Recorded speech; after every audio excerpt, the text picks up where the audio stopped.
Among the noise of the city walked a man with no name, no past.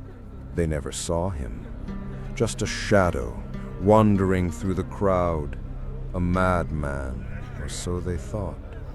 He was blind, but he saw what no one else could. He saw it coming. We chose to look away. Hi, I'm Oharto. Welcome to another episode in my character design series, where I dive deep into the minds, the stories, and the hidden worlds behind each character I create. In this video, I want to introduce you to a brand new character, someone who, at first glance, might seem ordinary or even irrelevant.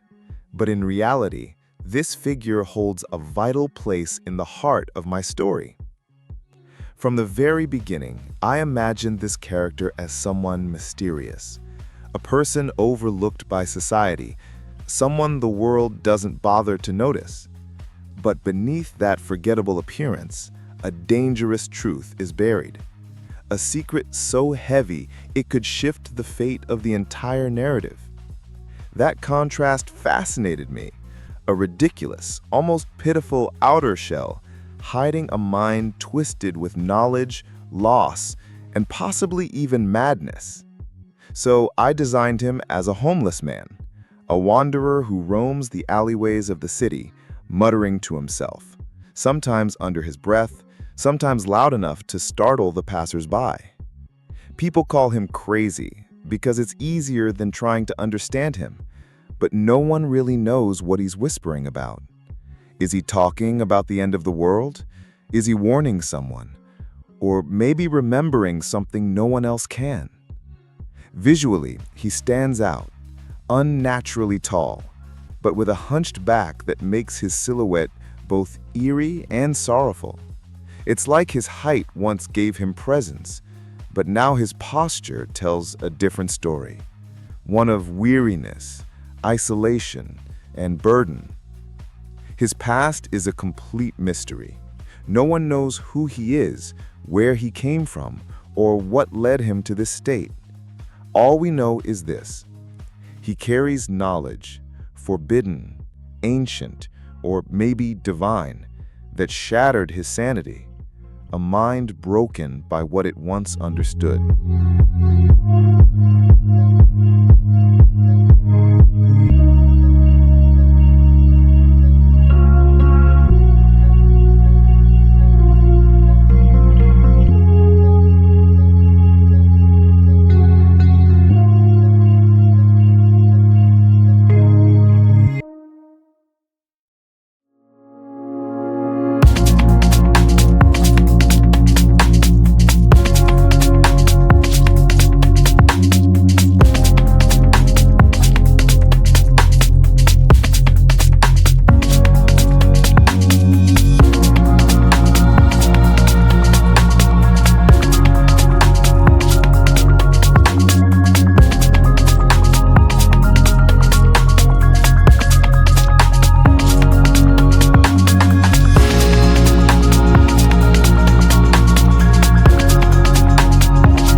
I started off with 3 rough sketches to feel out the character's energy and shape. Each one told a different story, but one of them felt closest to what I had in mind. In this part, I picked one of them to develop further, refining the concept and adding more detailed elements to bring it to life.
Once I had the initial sketch finalized, I started adding colors, experimenting and refining until I landed on a consistent color palette that felt right for the character.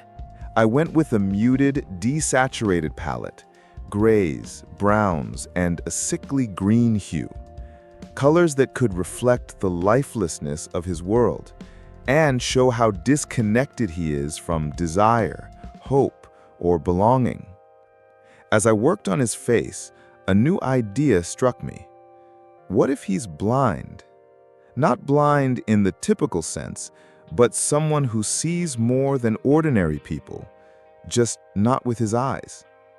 And that instantly gave shape to his deeper concept. A man who's blind, but who observes the world through other means, maybe even through other creatures. At one point, I showed the sketch to a friend, and they said, "So you drew a homeless guy?" And honestly, they were right. I had focused so much on the homeless part that I was missing the layers underneath. So I decided to take it further. I told myself, if my fantasy world is filled with magic, angels, and demons, then why shouldn't he be a wizard? A blind wizard who's deeply connected to crows. Maybe he sees through their eyes, or maybe they carry the memories he's lost. That opened up a new direction for his design. I gave him a long coat made of crow feathers, a necklace built from their plumes, and I removed the backpack completely. The backpack felt wrong, like he had a destination or a purpose. But this character, he has neither. He's not coming from somewhere, he's not going anywhere. He just wanders, as if he's waiting for something or someone.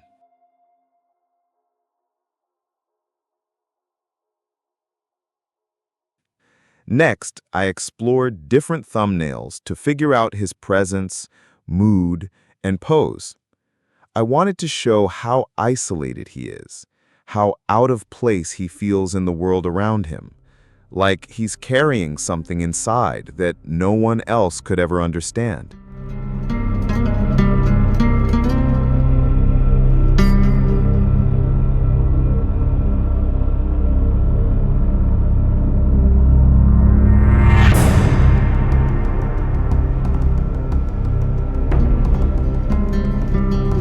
Once I locked in the composition, I moved on to defining the values and focal point.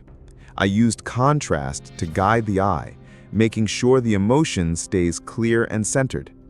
From there, I just started drawing, letting instinct take over and letting the story reveal itself through the shapes and shadows.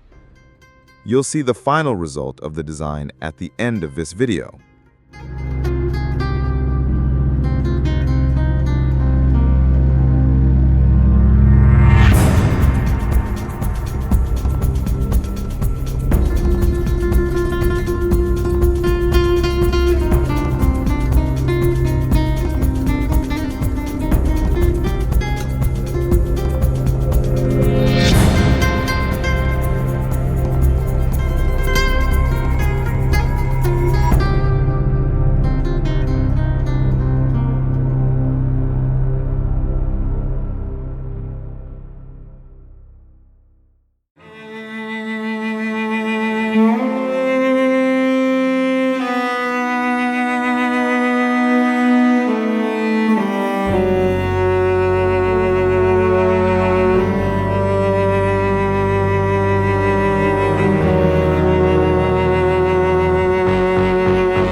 To be honest, I'm not completely happy with how it turned out.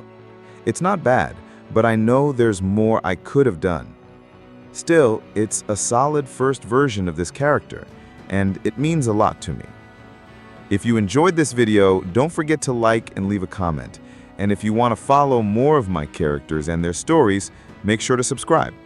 Thanks for watching and for stepping into this world with me.